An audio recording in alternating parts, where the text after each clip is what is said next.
Hey, what's up guys? This is Astranox. Patch notes, we got free unequip event because it's the last weekend of this month. This is the usual, so it's time to swap some gear, test some stuff, and let's have some fun. We have limited hero Landy and her artifact Wall of Order. Let me talk about her and her artifact as well. Let's jump to the patch notes here.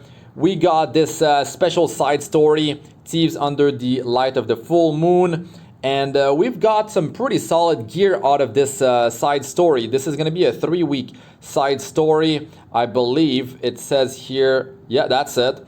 And this is going to be the title screen of the game. Very nice, very nice. And there's going to be a new chapter that opens up every week. You have to farm different currencies. This is for the first week, the lost goods. You get benefits by using these heroes here, and the enhanced artifact.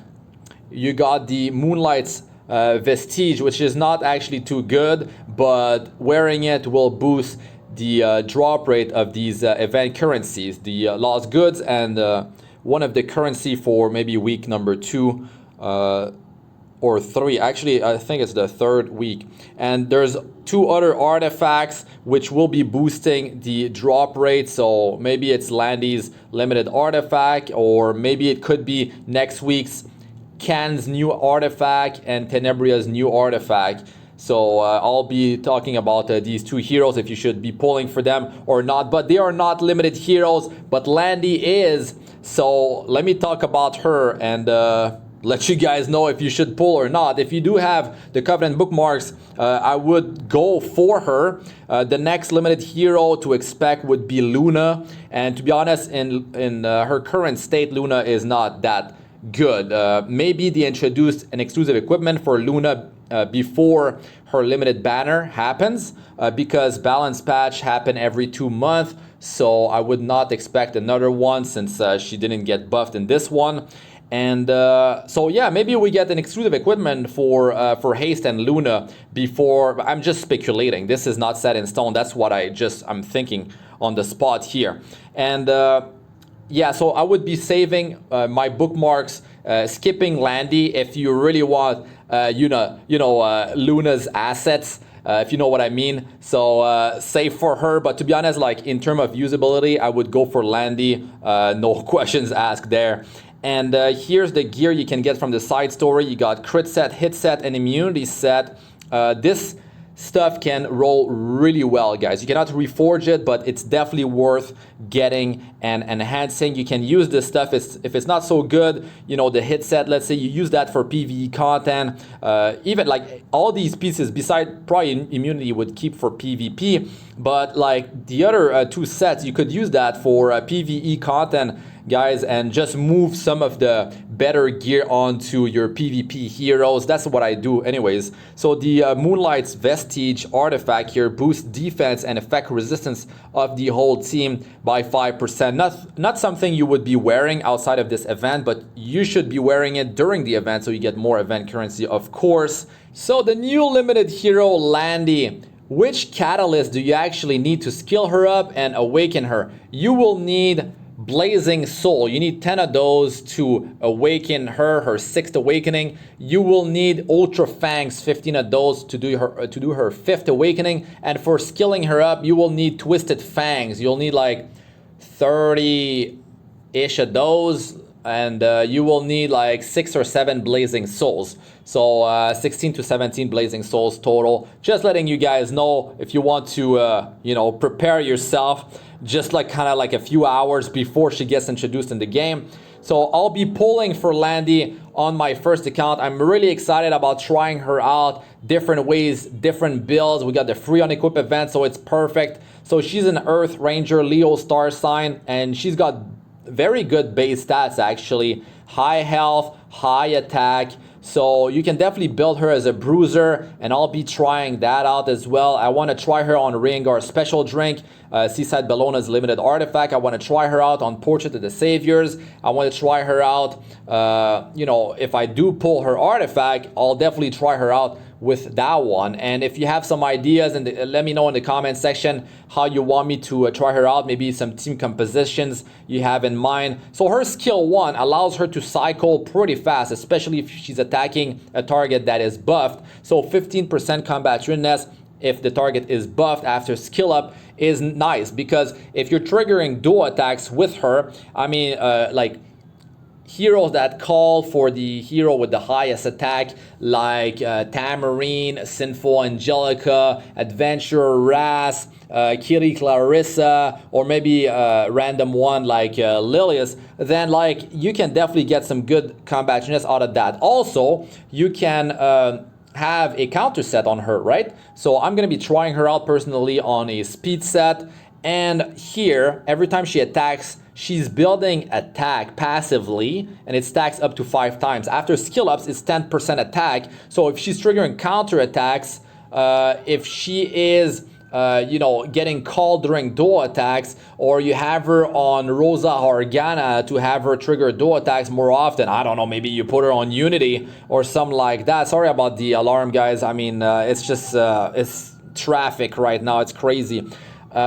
So at the start of the turn, gains 10 fighting spirit for each buff granted to an enemy. So right now, I read this, right? And double lots will not work with her. Initially, she does have 50 fighting spirit, and with auxiliary loss, if she is getting pushed, that's cool. You can have her slow, high attack, crit damage. She deals a lot of damage per hit. And the issue is, yes, you're gonna get 100 fighting spirit quite easily. But it says here that when your fighting spirit is full, you reset skill cooldown.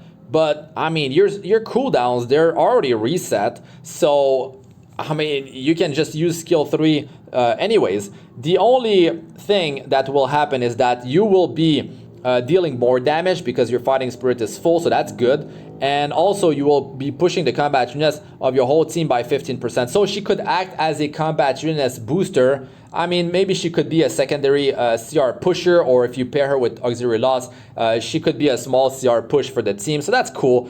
And well, you cannot use green loss to push her again and expect to have the skill 3 available again, because she is going to have 0 fighting spirit, and she's going to be getting 10 fighting spirit per buff on the enemy team. So if there's a Fallen Cecilia, that's 4 buffs, right? That's 4 barriers, but the barriers, you already took them off after the first skill 3 attack. So barriers are gone. Now they only have the immunity up. So that's 40 fighting spirit. Let's say there's a Remnant Val that does have immunity, which are pretty rare, but they exist. That's 50. Maybe you triggered a Moonlight Dreamblade, that's 60. Maybe you trigger some other thing, that's 70. But still, like you're still far off from that 100 to get it right away. So it's not gonna be working out to if you're trying to get that double AoE, so that won't work.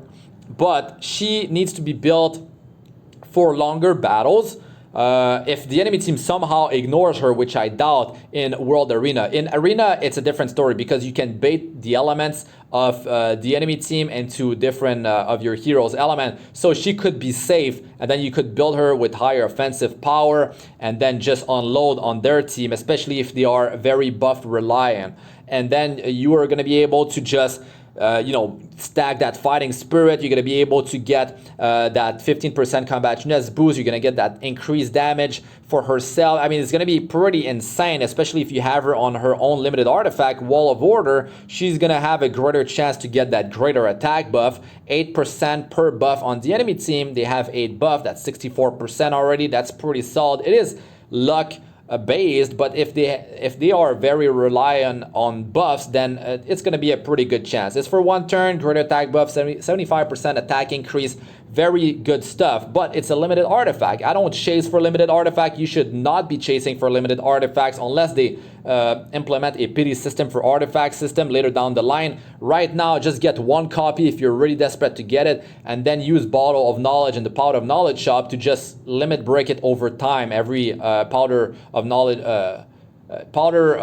rotation, right? Which I've been doing for Rengar Special Drink. So you can be wearing Rengar Special Drink on her. You could be wearing Portrait of the Saviors or some other artifacts. So yeah, that's what I'm going to try out if I don't get her artifact. I definitely don't like things that are too luck reliant. But if she stays up in the battle, then expect that attack buff to stack up real quick, and especially the more buff they have, right? Because you're going to be cycling faster with skill 1. If you're triggering dual attacks, if you're getting her called in dual attacks, like she's going to cycle really quick, and then she's going to build up that attack super quick, and she's going to be deadly really quick. So in PvE content, I feel like she's going to shine a lot, especially if she provides high amount of morale in camping composition in Raid and Labyrinth. So I'll be testing that out for you guys. I'll try her out in Banshee as well, and as a Maniac Hunt. So I can't wait to see her performance there. But I know in PvE content, she's going to last a long time. In battle, some battles are really long, so she's going to be able to stack up that attack quite well. And with her base stats, she's going to be able to survive well without relying on building too much health and defense on herself. So that's pretty cool right there. And she's got that sweet soul burn for 10 souls that increases the damage. In terms of multipliers, it's not amazing. It's good. It's okay. It's about her base attack, which is great. It's about the fact that she's building up to 50% attack passively, which stacks with attack buff and greater attack buff. So very, very deadly stuff right there. When she starts to build that up, she's going to start to snowball hard, especially if you know, your PvE encounters have a lot of buffs, because a lot of bosses apply buffs non-stop, be it Labyrinth, you know, the Raid in the Abyss. So yeah, very nice. If we have a hard mode for Automated Tower later down the line, you want to bring her in Hall of Trials. I mean, she's definitely going to be shining in a lot of different places. You can definitely bring her in the water, you know, water expedition as well. So it's going to be a hero that is that is a hero that can shine in multiple areas of the game, and that is definitely a hero you should be investing in and you should be pulling on if you have the Covenant Bookmarks. If you don't have them, check my How to Farm Covenant Bookmarks video. You definitely have quite a bit of time to manage to pull Landy, but don't chase Wall of Order, guys. Just don't do it. Okay, so that pretty much sums up this patch notes. Let us know in the comment section what you think about Landy and her limited artifact Wall of Order. Are you going to pull? Maybe you don't have enough Covenant Bookmarks.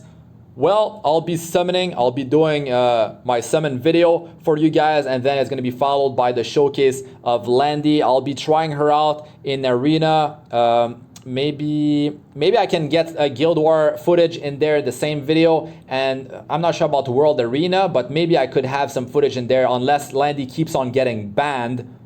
Yeah, that would be sad if it does happen again, like when I was using Last Rider Crow. He kept on getting banned, man. That was really sad. So yeah, maybe I have to test Landy versus my second or third account in World Arena, like my special testing laboratory. But anyways, it should be pretty interesting. Can't wait to see how she performs, and definitely going to be trying her out in various ways in different content for you guys. And yeah, I'm definitely hyped about this hero. I like the design. Yes, it is unfortunate that it's another hero with a passive and she doesn't have 3 skills.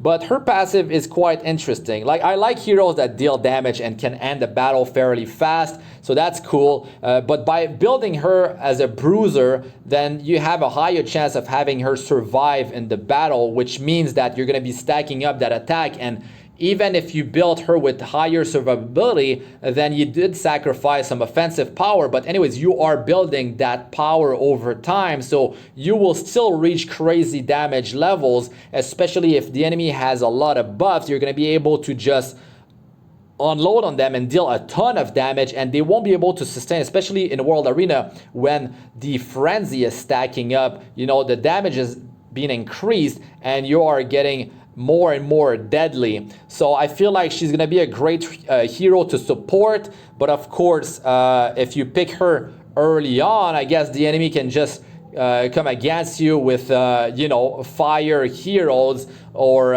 counters, and yeah, you could be in trouble. So anyways, I'll be testing her, and it's gonna be quite fun. I'll be reviewing her as well, so stay tuned for that, guys. That's gonna be it for this one, guys. Thanks for watching. I'm Astranox. Like, comment, and subscribe for more. Press the bell icon if you'd like to be notified whenever I release a new video, and check out my other videos. They should be showing up on the screen now. I got playlists of all sorts for PvE and PvP, Arena, Guild Wars, guides, tips, and how-tos, and Abyss Floor 62 plus, as well as best order guides for my early to mid game players. Landy's coming.